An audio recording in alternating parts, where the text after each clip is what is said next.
Ganjing World, a brighter way of life.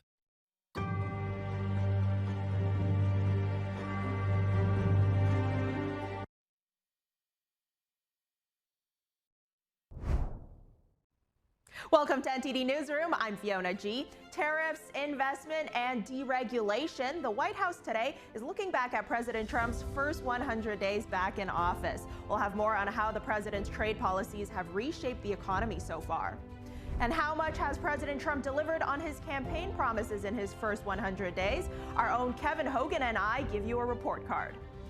And a closer look at Doge. What has the department done to improve government efficiency? And what happens next? We discuss with a panel. Car makers can breathe a sigh of relief as a deal is reached to ease tariffs on foreign auto parts. More on that agreement. President Trump's policies in the Middle East help secure the release of hostages held for over a year in the Gaza Strip. And his policies toward Iran will likely shape security in the region for years to come. From cracking down on artificial food dyes to examining the root causes of autism, we take a look at some of the key moments in advancing the Make America Healthy Again agenda.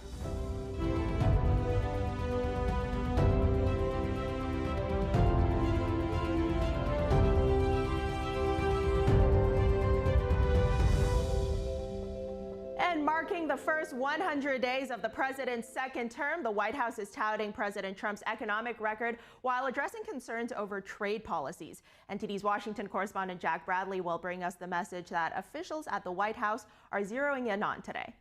Manufacturing, domestic manufacturing, and resetting global trade imbalances. Now, when the Trump administration came into office, there was a deficit, a trade deficit of hundreds of billions of dollars per year. Now, these tariffs on other countries are to reset that imbalance. Right now, the U.S. has a 10% tariff across the board on all trading partners, with a pause for 90 days on reciprocal tariffs, a pause on all countries except for China. Now, Secretary Scott Bessent said that the future of the U.S. trade is going to include imports, income from tariffs, as well as income from taxes. Take a look.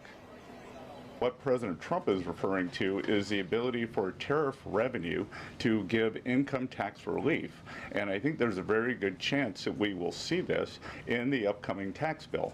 The president campaigned on no tax on tips, no tax on Social Security, no tax on overtime, and the restoring interest deductibility for autos, for American-made autos. So tariff income could be used for tax relief on all of those immediately.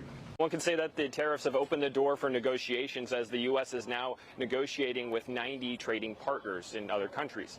Now, as far as what Bessent also said at the event today, he was talking about how domestic manufacturing has seen a rise in terms of Press Secretary Caroline Leavitt had said that $5 trillion in commitments for investments in the U.S. have been made in President Trump's first 100 days. That includes $500 billion from OpenAI, $500 billion from Apple, another $500 billion from NVIDIA. And we also have the largest chip manufacturing company in the world, TSMC, based in Taiwan, investing another $100 billion here in Arizona, actually, to build infrastructure.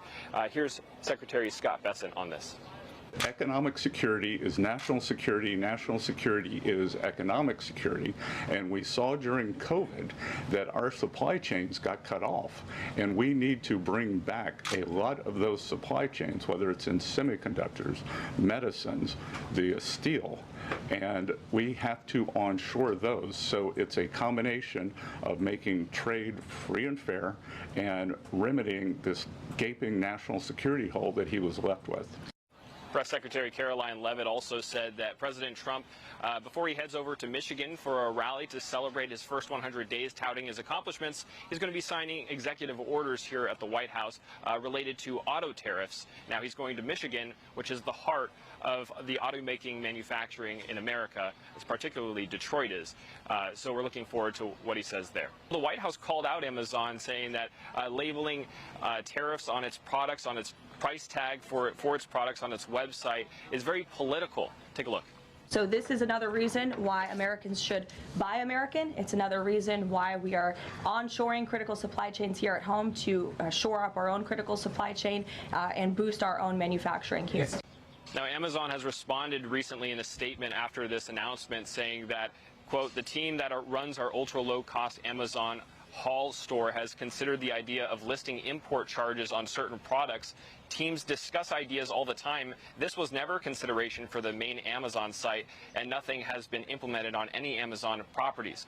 Now, Caroline Levitt's comments come as the U.S. has a tariff on China of across-the-board tariff of 145%, and China back on the U.S. 125%. Now, this was all started because originally the U.S. imposed tariffs on China, Mexico, and Canada for their roles in fentanyl coming into the U.S. Now, both Canada and Mexico have stepped up their border security to prevent that, but China has retaliated with higher tariffs. And a House Select Committee on the CCP back in April of last year has found that the Chinese Communist Party is directly subsidizing the export and manufacturing of these fentanyl precursor chemicals making their way into the U.S. Soon, President Trump is going to fly to Michigan. He's scheduled to hold a rally tonight, marking his 100th day back in office. Now, Michigan is known for its auto industry, and Detroit is actually nicknamed Motor City. Ahead of the visit, Commerce Secretary Howard Lutnick is hinting at potential good news for automakers. We're hearing from a lot of different sectors. The Trump administration is indicating it has reached a deal with automakers involving tariffs. They face a potential 25% duty on most parts that's been slated to begin by Saturday. It's in addition to the tariffs already in place for steel, aluminum, and almost all imported vehicles. The Commerce Secretary says the auto deal rewards, quote, companies who manufacture domestically while providing runway to manufacturers who have expressed their commitment to invest in America. In a statement, GM CEO says she's grateful to President Donald Trump. His tariffs often appear fluid. He's fearless in fighting for every American because these things will benefit our economy and will benefit every American. Another trade policy change this week involves Chinese imports worth $800 or less. They're set to lose their tariff exemption Friday. So now that President Donald Trump has been in office for 100 days, how is he doing on his campaign promises? Kevin Hogan and I took a look back. We're recapping President Donald Trump's second term back in office. He's made a lot of promises for the second presidency, but we've narrowed it down to the 5 key promises. That's right, Fiona. President Trump is very ambitious with his goals on the economy and on immigration. Where to start? Well, Kevin, let's start with securing the border, because that was a huge topic of conversation and a promise that President Trump made during his campaign trail. Okay, in assessing this, let's look at the facts. President Trump was able to achieve record low border crossings in the months of February and March, and this is down significantly from what we saw under the Biden administration. At the same time, he has sent more military, those striker units, to detect illegal activity along the border, as well as shutting down the CBP-1 app. This was used by migrants to virtually schedule their asylum appointments, but President Trump said that it was being abused in that there were people that were, it was basically just paroling and admitting people that were not allowed to be in this country. And so based on that, Kevin, I think we're going to give this promise, securing the border, a check. And we're going to move on to looking at improving the economy, another big one, Kevin, because President Donald Trump said he wants to bring investment back to the U.S. and make Americans' lives better. Okay, right. So let's look at investments that President Trump says are a direct result of the tariffs that he puts. That's $500 billion from Apple. You got $100 billion from TSMC, Taiwan Semiconductor Manufacturing Company, building those AI chips and also AI supercomputers out there. You know, you talk about automotive, Hyundai, $23 billion, Novartis, Swiss pharma company, Roche, $50 billion. So again, these are massive investments that Trump takes credit for because he says these companies, they just don't want to pay tariffs. So they're coming and investing in the United States. But at the same time, the CNBC All-American Economic Survey shows that 55% of Americans disapprove of the job that Trump is doing on the economy. That's the lowest it's been in his entire presidential career, first and second term thus far. But there's a caveat to that because Republicans remain largely in support of what President Trump is doing on the economy. However, Democrats have a very, very negative view of the economy, and that's primarily what's driving these numbers down. Well, still a lot of fluctuation, a lot of uncertainty here. I think we're going to have to give the president some more time to figure that one out. But let's look at combating DEI, combating diversity, equity, and inclusion. This is something we've seen the president take action on, both in the government and in these higher education institutes. Yeah, so Trump took aim at Harvard University in that he was withholding billions, $2 billion of federal monies going to the school because he wants them to end their DEI practices. No more DEI hires based on ethnicity or so forth. He wants them to hire and admit people based on their merit. And furthermore, the Trump administration has required the Attorney General to urge private sector completely to get rid of all the DEI programs. And he's also signed a memo that ends the DEI programs in the Foreign Service. So I think we're going to give this one a check, Kevin.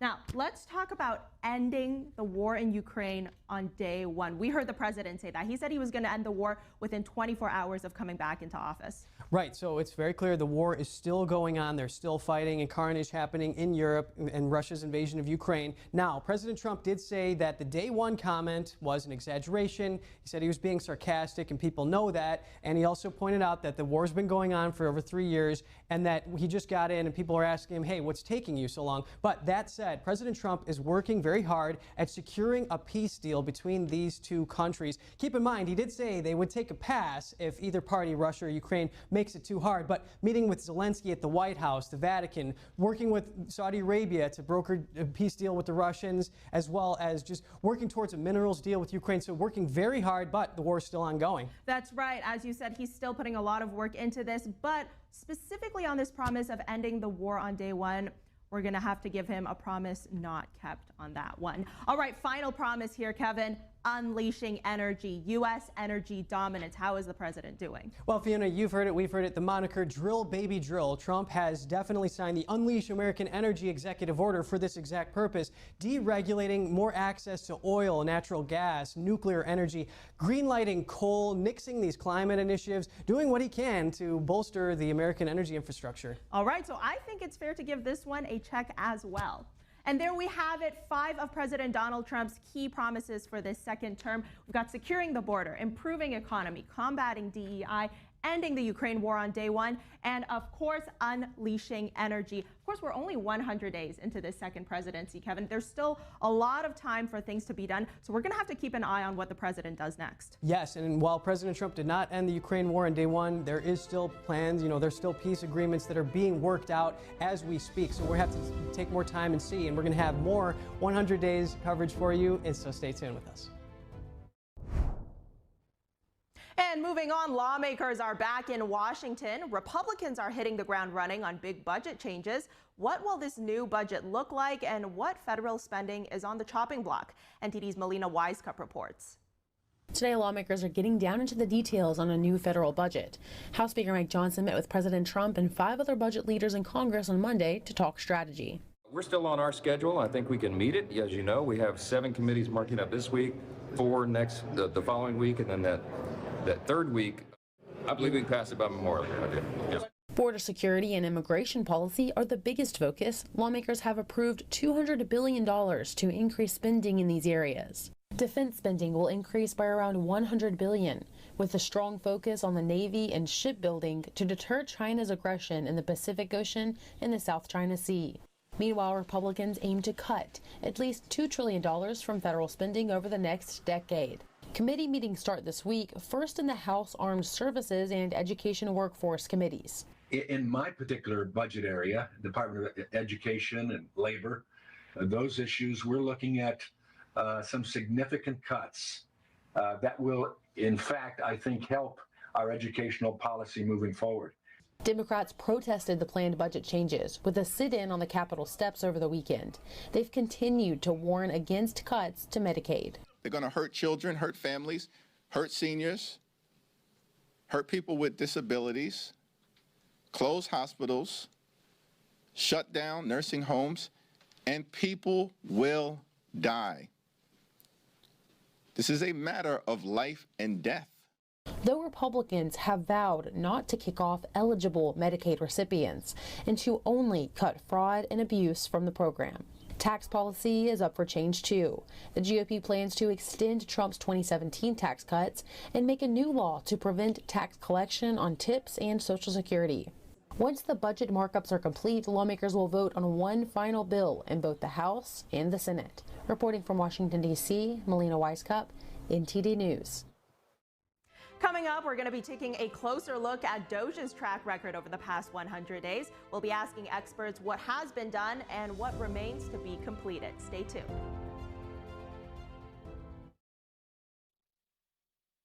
Supermodel Cindy Crawford doesn't just walk the red carpet, she rocks it. At 58, she steals the show and wows the press. Hollywood Life exclaims, Cindy Crawford has never lost her stunning glow.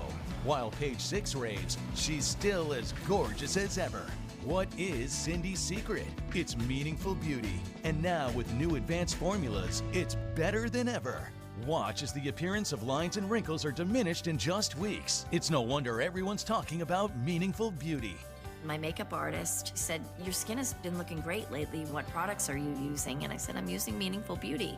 And she said, really? I've tried Meaningful Beauty before. I love those products. And then the other lady down in the trailer said, I use Meaningful Beauty. I love it.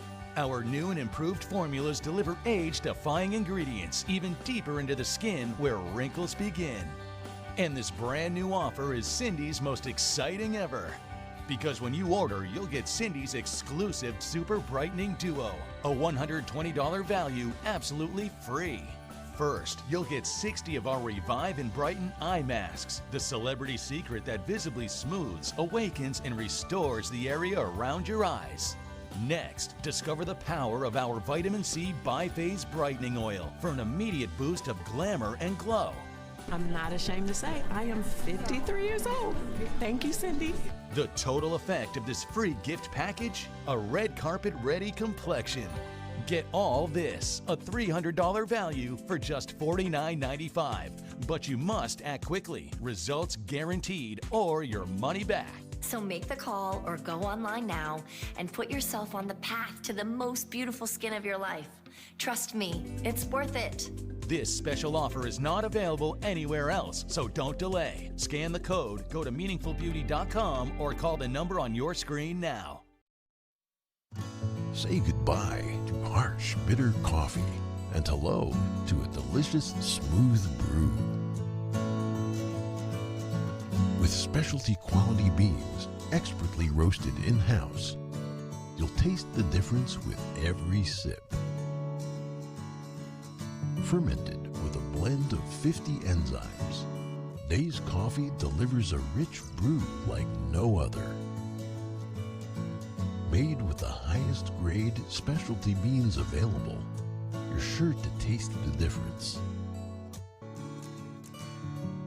Elevate your morning with Dave's Enzyme Fermented Coffee.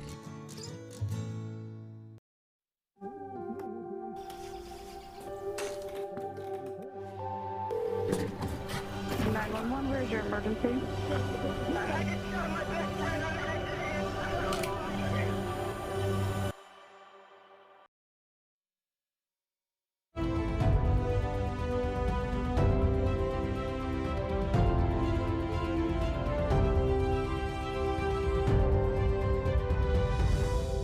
Thanks for staying with us. President Donald Trump has just reached the 100-day mark in his second term. NTD's Daniel Monahan looks at some of his key executive orders and the efforts of the newly formed Department of Government Efficiency, or Doge.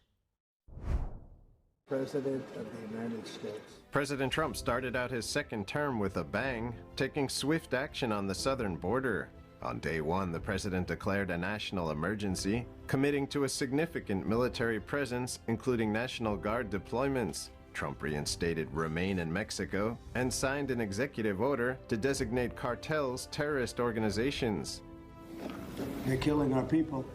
They're killing 250,000, 300,000 American people a year. Trump also moved to challenge birthright citizenship, triggering numerous court battles. We're the only country in the world that does this with birthright, as you know. To reshape the federal government, Trump issued a sweeping executive order to end diversity, equity, and inclusion, or DEI, practices. Merit. Our country is going to be based on merit again. Can you believe it? He ordered federal workers back to the office and imposed a hiring freeze across executive agencies. In his inaugural address, Trump made his stance on gender clear. As of today, it will henceforth be the official policy of the United States government that there are only two genders, male and female. Through executive orders, Trump banned cross-sex procedures on minors, protected women's sports, and targeted gender policies in the military. If you let men take over women's sports teams or invade your locker rooms, you will be investigated for violations of Title IX and risk your federal funding. You know, if you'd like to gather around me, I think I'm going to be okay. Come on. Come on. The Trump administration later filed suit against the state of Maine for not complying. Maine Governor Janet Mills said the lawsuit was part of a pressure campaign by Washington to force Maine to ignore its own human rights laws. In education, Trump signed an order to dismantle the Department of Education, citing high spending and poor results. We're going to be returning education very simply back to the states where it belongs. He moved quickly on deregulation, signing an order requiring 10 regulations removed for every new one added. That'll have a big impact on regulation, getting rid of so many ridiculous regulations. Another executive order declared a national energy emergency and aimed to unleash domestic energy production. Trump also moved against government waste and corruption, creating the Department of Government Efficiency, or Doge. Under Elon Musk's leadership, Doge targeted agencies like USAID, flagging questionable spending. $47,000 for a transgender opera in Colombia, $32,000 for a transgender comic book in Peru. Doge implemented a comprehensive strategy to downsize the federal workforce, resulting in over 260,000 civilian positions being eliminated through layoffs, buyouts, and early retirements.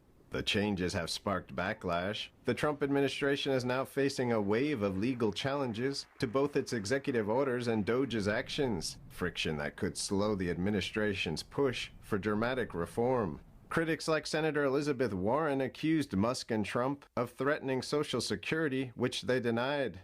This is Donald Trump and Elon Musk working together as co-presidents to keep people from getting the Social Security benefits that they earned. Musk warned about the need to dismantle the bureaucracy. We have this unelected, fourth unconstitutional branch of government, which is the bureaucracy, which has, in a lot of ways, currently more power than any elected representative. And cautioned that if the U.S. doesn't address the $2 trillion deficit, the country will go bankrupt. The interest payments alone on the national debt exceed the Defense Department budget. On February 19th, Trump ordered agencies to review and repeal unconstitutional or burdensome regulations. Doge also spearheaded efforts to modernize federal technology infrastructure, with Musk calling himself humble tech support. That is almost a literal description of the work that the Doge team is doing, is helping fix the government computer systems. President Trump praised Doge for finding tens of billions of dollars of fraud, waste, and abuse. And Elon Musk has done an amazing job, I have to tell you. Him and his super geniuses, you know, these are seriously high IQ people. Sweeping reforms, dramatic executive orders, and the rise of Doge signal a presidency aiming to redefine the federal government. Daniel Monahan, NTD News. So let's stay on the topic of Doge. We're now going to be joined by a panel. We've got John Hart, CEO of Open the Books. John worked alongside the late Senator Tom Coburn on the Federal Funding Accountability and Transparency Act of 2006, which laid the foundation for online public spending databases. And we've also got Timothy Allen Simon, former Public Utilities Commissioner for California and Appointments Secretary for Governor Arnold Schwarzenegger. And he is also a political strategist and attorney. John, Timothy, great to have both of you on today to take a look. Thank you, Fiona. To take a look at this department. My goodness. All right. Doge. Trump created it on his first day back in office. Now, Elon Musk then initially said Doge would cut spending by $2 trillion. Doge is now saying that it's cut about $160 billion. Let's go over to you, Timothy, first. How do you rate Doge's performance over the past 100 days when it comes to increasing efficiency in the government? Well, if we look at the number of lawsuits that have transpired and the abdication of the congressional role in funding, which is clearly stated in Article 2 of the Constitution. I think the efficiency is questionable. I believe the intent is honorable. Both sides of the aisle have wanted to remove waste and fraud, but in terms of efficiency, I think it has become more of a cultural war weapon, quite frankly, with the demonization of federal workers and federal agencies, more so than a collaborative effort to find greater efficiencies. The $100 billion in savings is nowhere near what was projected when Doge was originally created. And again, it's falling outside the constitutional checks and balances that the framers intended for our nation. John, Timothy brings up an interesting term there, a cultural war. I want to get your initial take on how you think Doge has been performing. Well, I think we have a culture of waste in Washington. I think that's what the administration is trying to get at. And this is not the first attempt to downsize government. Back in the 1980s, President Reagan had the Grace Commission, and that concluded that 1 out of every 3 tax dollars is wasted. So if you extrapolate that to today's numbers, that's where you get over $2 trillion. And when I worked for the late Senator Tom Coburn, he was on the Simpson-Bowles Commission. And during that era, we actually did reduce spending for the first time since the end of the Korean War. Between 2012 and 2013, we also got rid of earmarks for over a decade that saved $140 billion. So what I would encourage Doge to do is think of this transition where Musk is pulling back. It's an opportunity for Congress and citizen groups in our organization to step up and help them be successful. Because, I think to the other panelist point is we all have a stake in Doge succeeding, and that no one wants tax dollars to be wasted. And it's going to take an effort of the Congress and the administration and citizens to make their voices heard, to make these changes permanent. We need permanent transparency. We need an upgraded, enhanced transparency. And we need an agency reorganization that returns dollars and decisions back to the American people. So, John, that leads perfectly into my next question here, because President Trump, he's saying that Musk could be leaving in a few months. He also touched on the future of Doge. Here's the president. Let's take a look. So I want him to stay as long as possible, but there'll be a point where he's going to have to leave. And when he does, the secretaries will take totally over, and Doge will stay active. We have a lot of smart people. A lot of those people, I believe, are going to go into the agencies, and they'll work on it from the inside. All right, so Elon Musk himself, he's also said that he's leaving soon. So the president there saying that Doge, it'll stay active even after Musk leaves, that there will still be people working from the inside of agencies to fulfill Doge's agenda. Timothy, what would that look like to you? Well, it would look like the more traditional form of governance in our country, that being that the agencies coming before Congress and working with Congress to establish their budgets, and yes, remove the areas of waste and fraud. I don't understand what the resistance to that is now, since both houses are controlled by the Republican Party, and I think from all indications are on board with the president's economic agenda, even though we're seeing some levels of behind-the-scenes dissension regarding tariffs. So I feel that maybe we'll go back to normalcy.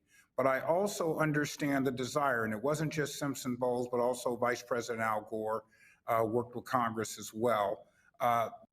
Everybody wants to see their tax dollars in an efficient way. So I think the purpose of Doge, again, is honorable, but we do have methods within our structure of government. And if those methodologies are going to be changed, if we're going to take the purse strings away from Congress, that can only be done through Congress and or by decisions of the courts. We have over 100 lawsuits for a various number of reasons, and Doge's activity is one of them. John, your response to Timothy's statements there, as well as what the potential future of Doge could look like? Well, yeah, I would say that we do need to see members of Congress step up. I think, you had a clip of Senator Elizabeth Warren earlier. She's been very critical of Elon Musk, but where is her plan? Where is her plan to get rid of our deficit and our debt? And when we're spending more on interest payments on our deficits than we are on defense, that's a national security threat. And nations that do that do not stay great for very long. And so we need to see the critics step up and actually offer some ideas and offer some proposals to downsize government. And again, every dollar saved in Washington is a dream realized somewhere else in America. Is that the founders understood that the natural order of things in government is for liberty to diminish and for government to gain ground. And so having Elon Musk involved and leveraging his celebrity status has been an incredibly powerful asset. So I think having him stay involved in some way is going to be very, very helpful. But it's going to be important as the next step is for Congress to really get very specific and understand exactly what Doge has uncovered, document it, and then turn it into legislation so that this can be turned into law. And the next administration can't just reverse everything the Trump administration's doing through executive orders of their own. And I think this is a really interesting theme popping up. I spoke to two other political analysts yesterday who both also said that for lawmakers on both sides of the aisle, they feel there's not enough action right now. It's a lot of talk, but no action. Now, I want to go to the issue of transparency, John. I know you're a bit of an expert on that. So an issue that Doge has brought up was that sometimes these agencies or the administration itself didn't know where the money they spent was going, what was in these funding agreements that were being drafted up and then agreed to. And if they didn't know, then the American public certainly didn't know. So then we saw President Trump, he signed a memo ordering, and this is quote, heads of executive departments and agencies to take all appropriate actions to make public the complete details of every terminated program, canceled contract, terminated grant, or any other discontinued obligation of federal funds. John, in your opinion, do you think federal agencies have followed through on this? Is this transparency enough to ensure accountability? Well, no, they need to do more. Look, the Constitution is really clear about transparency. It's written into Article 1. It actually precedes the First Amendment. So in the public square, transparency is like oxygen. We can't speak if we can't breathe. So if our founders had access to today's technology, I am convinced they would demand real-time transparency. And that is an achievable goal with today's technology. And I helped create usaspending.gov when I worked for Senator Coburn. He teamed up with Barack Obama to get that signed into law back in 2006. And so we need to upgrade that. We need USA Spending 2.0. We call it America's Checkbook, where anyone should be able to log on and see the same level of detail that Doge can see right now through what's called the Treasury Payment System. Again, that money in that account, America's bank account, that's our money. That's not the government's money. We have the same right to see that as we do our own personal checking account. And that's what we need to get to. And one of Doge's challenges right now is it's very hard to confirm or deny what they found because there's a gap in the reporting between what they've claimed and what you can see on USA Spending. And they want to close that gap, and members are working on that. And that ought to be their number one goal, is to close that transparency and reporting gap so we can engage all the voices of the American people and get at this issue together as a country. Timothy, how do you see this? President Trump has been promising what he calls radical transparency. I'll never argue against transparency. I think it is. I practiced in securities regulations for a long time, and we call it, the disinfectant of sunlight in terms of having the ability to review the facts, the relevant facts, and the data. I think that's very important.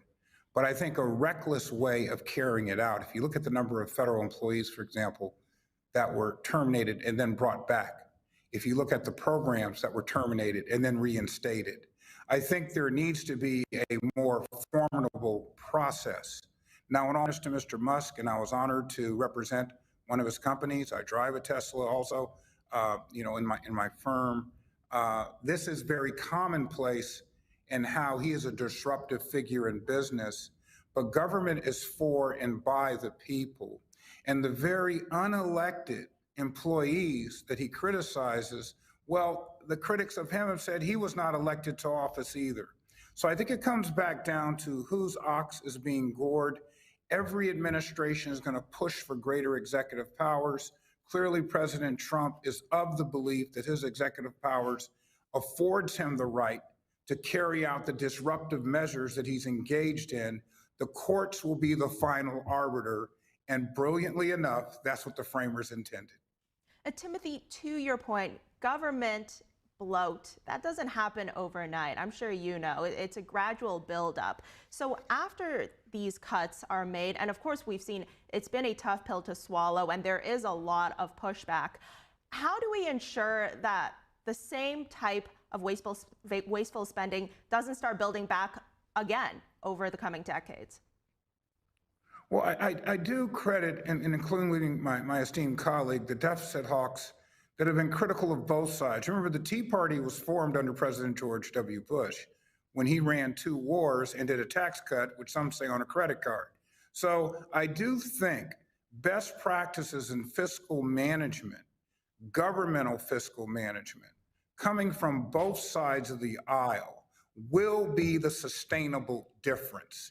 If it's shoved from one side of the aisle without any assent from the other party, and then, by the way, if it's shoved with the preponderance of cultural war type issues, then I don't feel it's sustainable even after the midterms when the next Congress comes into session, if history proves itself that there will be a congressional leadership. So I do feel that now is the right time, a time when, we are divided as a nation, that the president looked to modify, as he has, for example, in the tariff space, to modify and to try to work with the other side to find achievable and eventually, yes, a balanced budget, something we have not seen since going back to the Clinton administration. So I'm all in favor of that. I just feel that process is there for a reason. And when you begin to recklessly obstruct the process, then the net effects harm the American people. And process is always very important. Back to the point of transparency for a second. Here's a clip of Press Secretary Caroline Leavitt. Take a look. This president is clearly committed to transparency. You in this room see him and hear from him on a daily basis. You in this room know from covering him, it's hard to keep up with him. He is a machine working around the clock every single day. And we have been seeing the president, he's out speaking with the press, answering questions nearly every single day. We're definitely here covering it every single day. This is a shift from the previous administration. John, is this enough to reassure Americans' concerns, especially for those that are still expressing worry and disapproval over the administration's moves, whether they be political, legal, or economic, or anything else? No, I think it's been a very helpful shift. And, President Biden obviously wasn't mentally fit to do the kinds of events regularly that President Trump has done. And I give credit to Elon Musk as well. They've done a lot of events together. And one thing I really appreciate about Musk is he's been willing to say publicly, hey, we may make mistakes at Doge, but we're going to try to correct those mistakes. I mean, what a rare and refreshing admission of candor and flaws is that this is a very complicated, difficult process. The administrative state has been grown very intentionally over 100 years. And so the idea that they're going to come in and do it perfectly over a few hundred days, I mean, that's an unrealistic expectation. And again, to a lot of the Doge critics who are saying they don't have the power to do these things, I say to them, well, that's because you're not using your power. Use your power aggressively, and to Congress, be jealous of your constitutional power. Protect it. If you don't like Doge's cuts, offer your vision and your way of doing things that's superior, that's going to give a better result for the American people and expand, again, the realm of freedom and opportunity in this country. And so I think having the president be out publicly has been very helpful. Again, I would encourage them to, as quickly as they humanly can, to achieve real-time transparency. They have that capability because they have access to the Treasury payment system.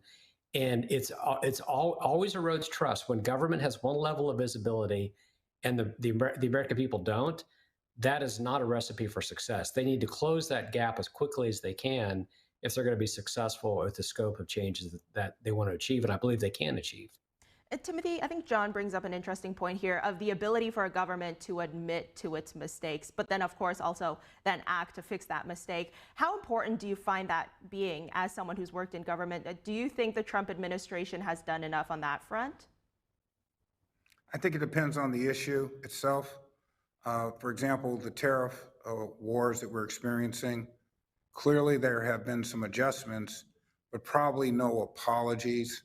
Where I do agree with John is that this president has probably provided more access to the press and our First Amendment than any president I've seen. He's very comfortable in front of the camera. All right, and by gentlemen. the way, he's comfortable in even... Gentlemen, speaking of the president giving more access to the press, President Trump is speaking to a press gaggle right now. We're going to stop this conversation for a moment and tune into that.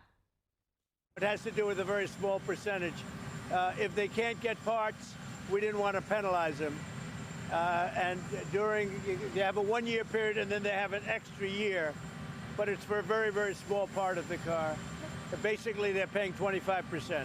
Mr. President, are you in the IRS, Mr. President, with the External Revenue Service? And what's your message for all retailers who could do possibly the same thing?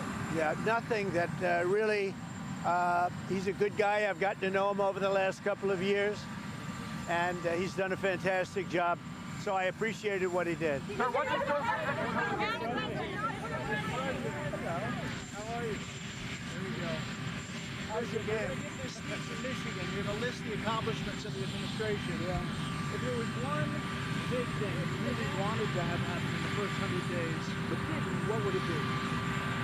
Well, I think we've done everything or it's in the process of being done. For instance, the border is in great shape. 99.9% came out again today. 99.9. That I would say that was my number one thing. The economy would be certainly right up there, and I think it's doing great.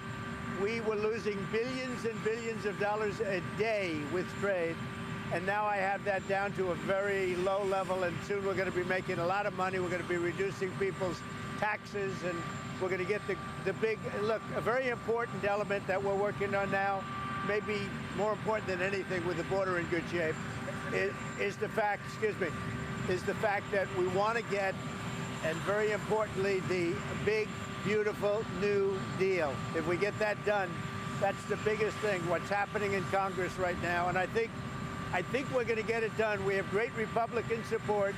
If the Democrats blocked it, you'd have a 60% tax increase. I don't think that's going to happen. We have great support from Republicans. So the big, beautiful deal, that's what we want, the bill. I think the next period of time, I think my biggest focus will be on Congress with the deal that we're working on. That'll be the biggest bill in the history of our country in terms of tax cuts and regulation cuts and other things. What's your reaction to the Canadian election? As Pope? I'd like to be Pope. That would be my number one choice.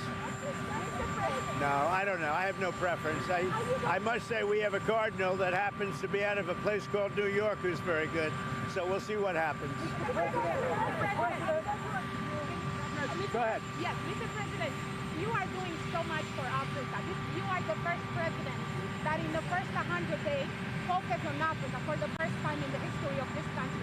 Are you planning maybe in the future visit the continent? Sure, I would do that. I would do that, absolutely. Mr.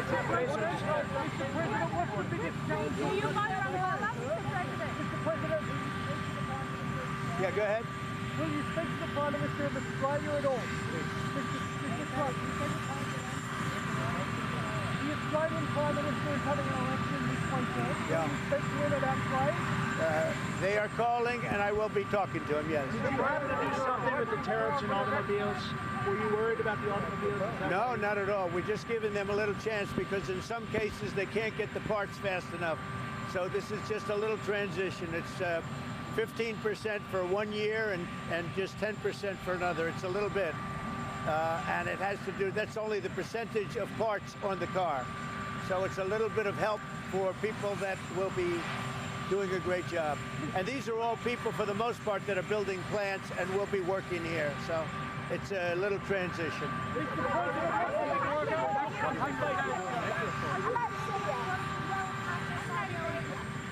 Go ahead, what? India's coming along great. I think we'll have a deal with India. The Prime Minister, as you know, was here 3 weeks ago, and they want to make a deal. We'll see what happens. Thank you. Thank you. Mr. President, what's the biggest challenge on that 100 days? Mr. President, how do you rate your 100 days out of 10? Okay, there we go. President Donald Trump answering some reporters' questions right before he gets on that helicopter to go to his rally in Michigan. Timothy, I apologize for cutting you off, but there we go. The president making himself available to the press. I'll let you finish your point. Well, I rest my case. He makes himself extremely accessible to the press. I think his background as a reality television star and more or less a bon vivant in American society, and particularly in New York society, makes him very comfortable in front of the camera and the microphone. I agree with John that former President Biden aged differently. And I think as he aged, his communication abilities at times were challenged. And I think that was the advantage that President Trump carried out, in this regard, in terms of the only 100 days that Vice President Harris had, and the Trump emblem or moniker or culture already being well established.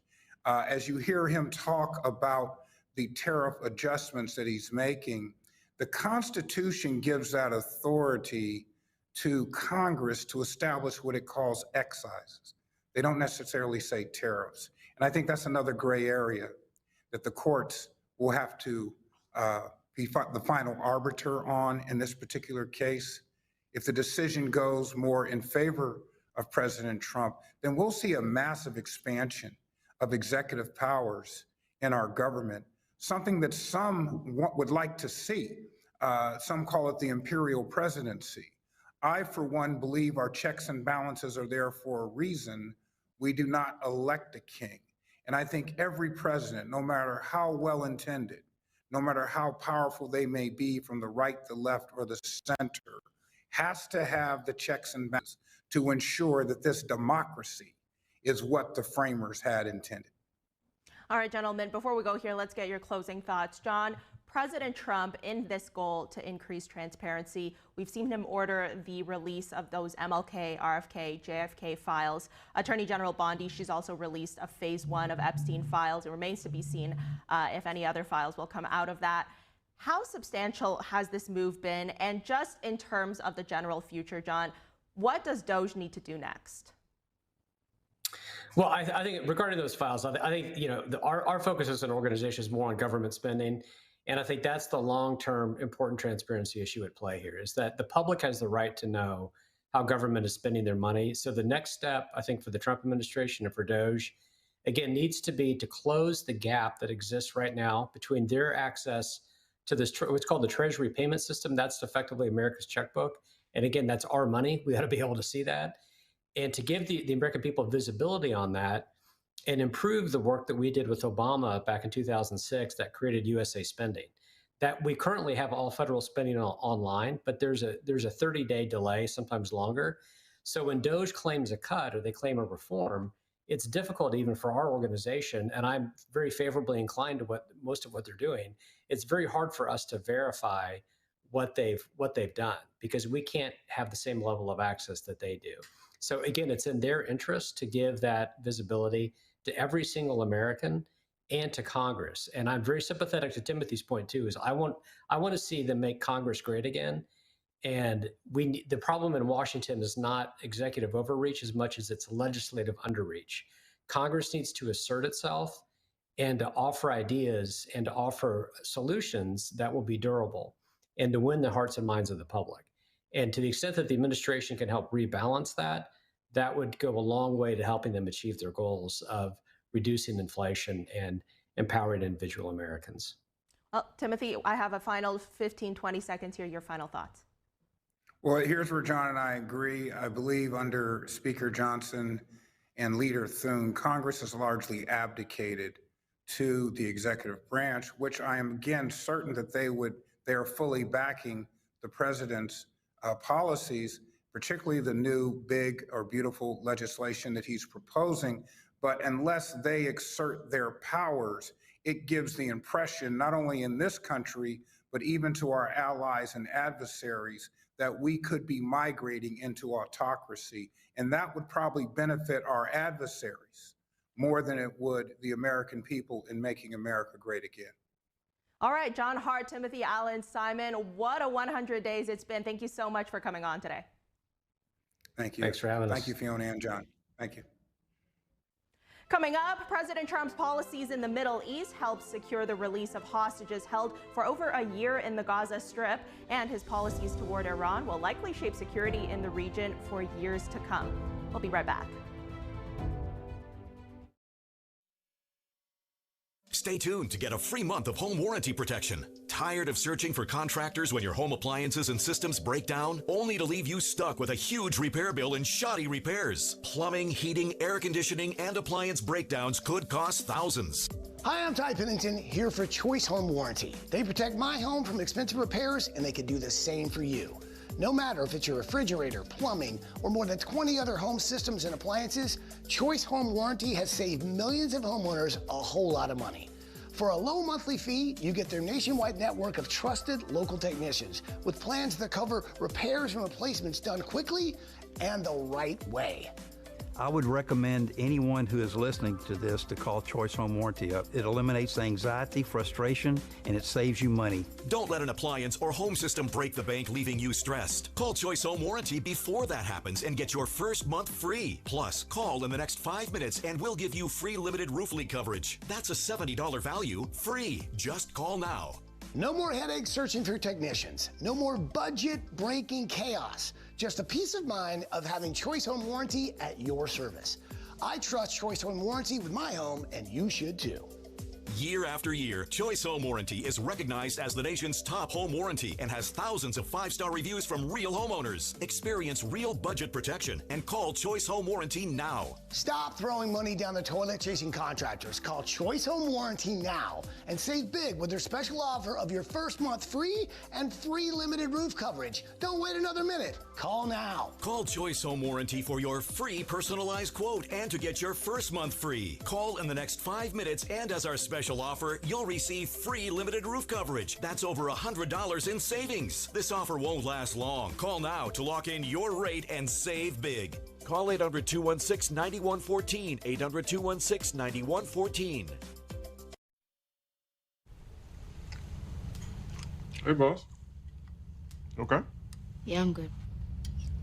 You sure? I said I'm fine.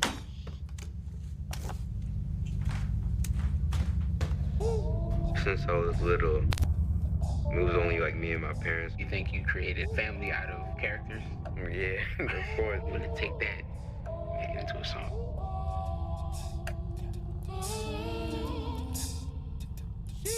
Me to bed, see you in the morning. With the first deed, Superman, but it wasn't on it. And we lost it. In my head, in my head, in my head.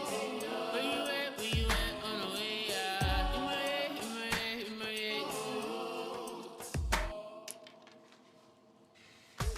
Hey, son. Hey, Pop. You can talk to me. It's been really, really hard for me.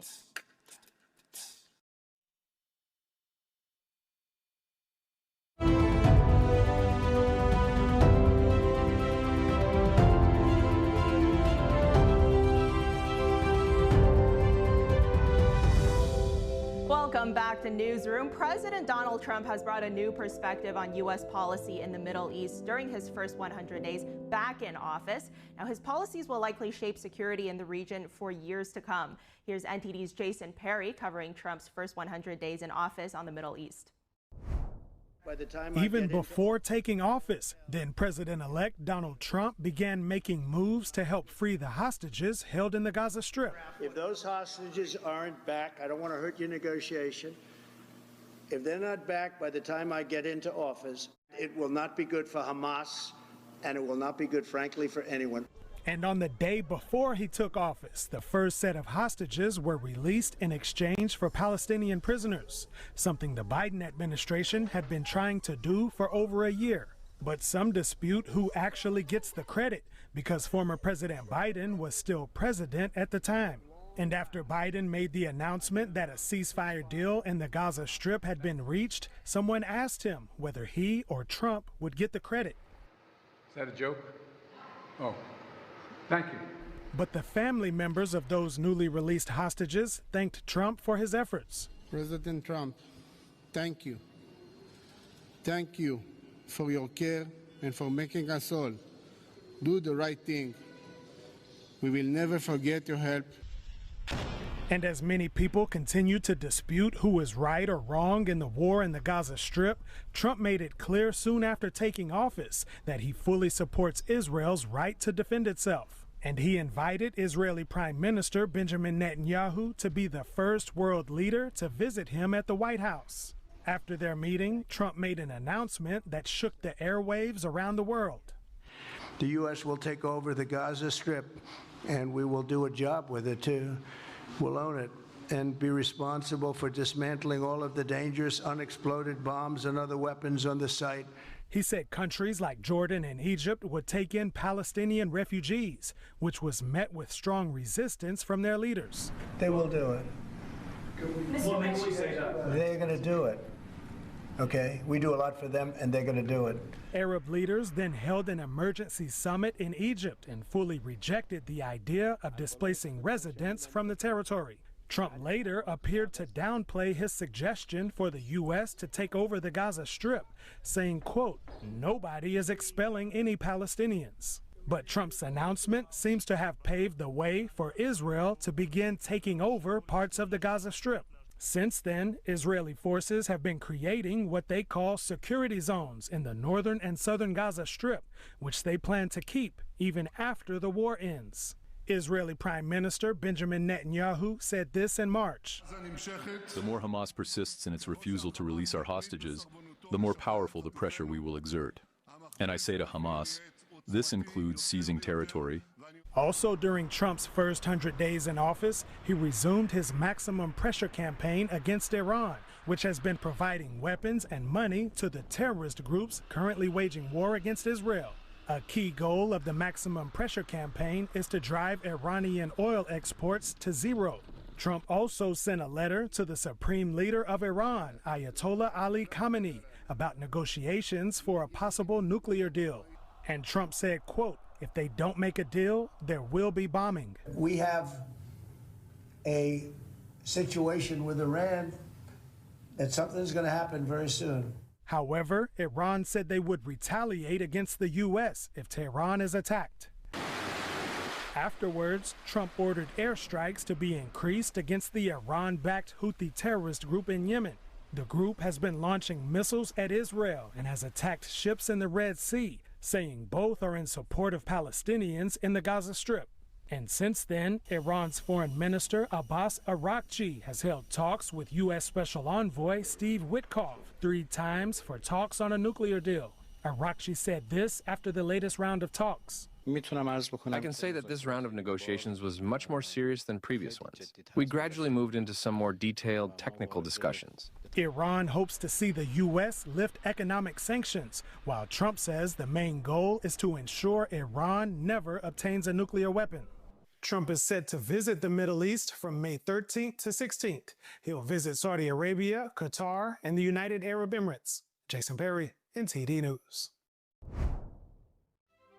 Coming up, the Senate confirms former Senator David Perdue as ambassador to China. For years, China has been taking advantage of the U.S. on trade. Now, in President Trump's second term, what strategies and policies are being used to reset that relationship, and what progress has been made in these first 100 days? We'll have that and more in the next hour.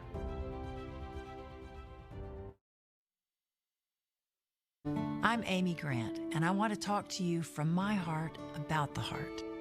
I would have been the last person on the list to say this woman has a problem with her heart. So no, there was nothing about my life that said, you have a ticking time bomb in your chest. But I did. I wound up in the office of a cardiologist because I was there with my husband. And at the tail end of that, the cardiologist looked at me and said, I want to see you. No one was more surprised than I was to learn I was living with a rare heart condition. He said, Amy, this condition, you'll be fine, fine, fine, and then catastrophic. A few months later, I had open heart surgery that saved my life. And I owe it to the research and life-saving medical breakthroughs developed by the American Heart Association. That's why I'm asking you to join me and become a monthly donor to the American Heart Association. Please call now or go to helpheart.org. For only $19 a month, just 63 cents a day, you can help fund the next medical breakthrough get the next person trained in CPR, and get the next hospital certified in high-quality cardiovascular care. If this could happen to me, it could happen to anybody. Heart disease is America's #1 killer, but your support can save your life or the life of someone you love. Give $19 a month with your credit card and we'll send you this special t-shirt you can wear to show you're part of a community of monthly donors working to help save more lives like mine. I'm grateful for the American Heart Association. Their research gave me more time to do the things I love with the people I love. So listen to your heart. I'm here today because I did.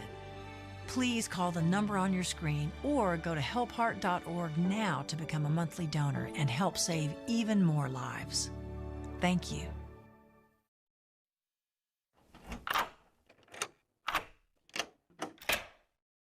I'm Jonathan Lawson.